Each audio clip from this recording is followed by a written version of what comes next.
Success ആവില്ല എന്ന് വിചാരിച്ച കാര്യങ്ങൾ അൺഎക്സ്പെക്റ്റഡ് ആയിട്ട് സക്സസ് ആയി കണ്ടു കഴിഞ്ഞാൽ എന്തോ ഒരു സന്തോഷം നമുക്കുണ്ടാവും. അങ്ങനെ ഒരു വീഡിയോ ആണിത്.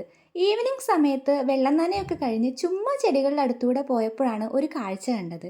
പിന്നെ പ്രൊപ്പഗേറ്റ് ചെയ്യാൻ വെച്ച ബീട്രൂട്ടൊക്കെ പുതിയ പുതിയ ലീഫൊക്കെ വന്നിട്ടുണ്ട്. പക്ഷെ സംഭവം അതല്ല, ഇതാണ് നമ്മുടെ മെയിൻ ഐറ്റം. ഞാൻ വെറിഗേറ്റഡ് ലക്കി ബാംബു വെള്ളത്തിൽ പ്രൊപ്പഗേറ്റ് ചെയ്യുന്ന ഒരു വീഡിയോ ചെയ്ത സമയത്ത് പറഞ്ഞിട്ടുണ്ടായിരുന്നു ഈ ഗ്രീൻ കളറിന് ഇതുവരെയായിട്ട് റൂട്ട് വന്നിട്ടില്ല എന്ന്. വെള്ളം ഇടയ്ക്കിടയ്ക്ക് മാറ്റി കൊടുക്കണമെന്നും എനിക്ക് 1 വീക്കിൽ തന്നെ വേര് വന്നു എന്നൊക്കെയുള്ള ഈ കമൻസ് കൂടെ കേട്ടപ്പോൾ ഞാൻ ഉറപ്പിച്ചു എൻ്റെത് എന്തായാലും ഇനി സക്സസ് ആവില്ല എന്ന്. ഇന്ന് ചുമ്മാ അങ്ങനെ നടന്നപ്പോഴാണ് അതിനകത്ത് വേരൊക്കെ വന്ന് നല്ല അടിപൊളിയായിട്ട് നിൽക്കുന്നത് കണ്ടത്. അപ്പോൾ പിന്നെ നമ്മുടെ ബാക്കി ഐറ്റംസ് കൂടെ ഞാൻ ഇങ്ങോട്ട് എടുത്തുകൊണ്ട് പോന്നു. ഇടയ്ക്കിടയ്ക്ക് ഇങ്ങനെ വേരൊക്കെ കാണുമ്പോൾ ഒരു സാറ്റിസ്ഫാക്ഷൻ ആണേ.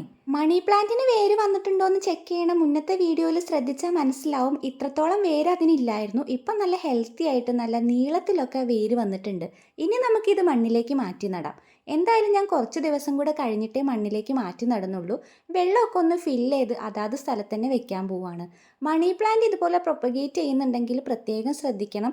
വെള്ളം നല്ല നീറ്റ് ആൻഡ് ക്ലീൻ ആയിരിക്കണം. അതുപോലെ ഒട്ടും തന്നെ മണ്ണോ ചെളിയോ ഇല്ലാന്ന് ഉറപ്പ് വരുത്തിയതിന് ശേഷം മാത്രം വെള്ളത്തിനകത്തോട്ട് വെക്കുക. എന്തായാലും നമ്മൾ എടുത്തതെല്ലാം അതാത് സ്ഥലത്ത് കൊണ്ടുവച്ചിട്ടുണ്ട്.